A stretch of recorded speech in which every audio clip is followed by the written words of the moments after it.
Mike Pachenik has been talking to power company officials and those affected by the ice storm. We continue our coverage with Mike Pachenik. He's live in Jeffersonville with how people there are coping. Mike? Yeah, Rick, the power first went out here in Jeffersonville about 5:30 this afternoon. 4 hours later, we were here in this parking lot, and the lights came back on. Then, at about 10:45, we heard a loud pop, presumably a transformer behind me going off because of ice as thick as the piece I'm holding right here, coating the power lines and snapping them, and lo and behold, the power went out again. It is a scene that has been playing out all across the city, and some people, unfortunately, are in for a long, cold night ahead.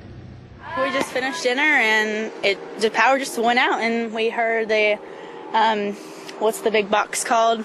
The transformer. It just blew, and I haven't had power since.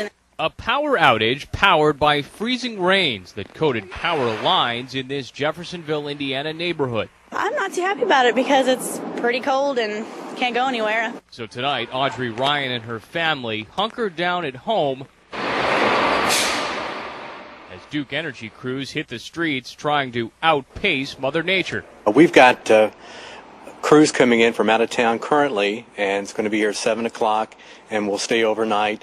And we're getting prepared with our materials and stuff like that for the worst. Over in St. Matthews, it was miserable. Scott Bogle cleared a neighbor's driveway, hoping the outages steered clear of his street. Hurricane Ike rendered him powerless for nearly a week back in September. He vows not to let it happen again. Have you done anything to prepare just in case? We have generators.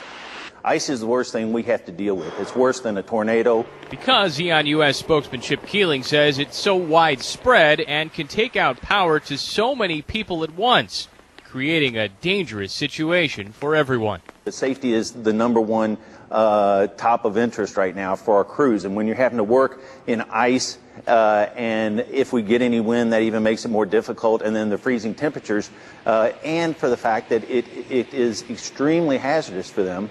And that they could potentially lose their lives. It's a very, very difficult situation for those employees.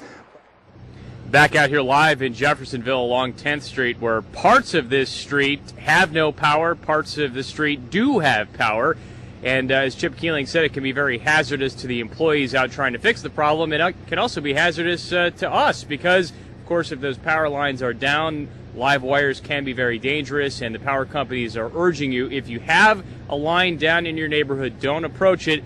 Just call the power company, tell them where it is so they can come fix the problem. Reporting live from Jeffersonville, Mike Pachenik,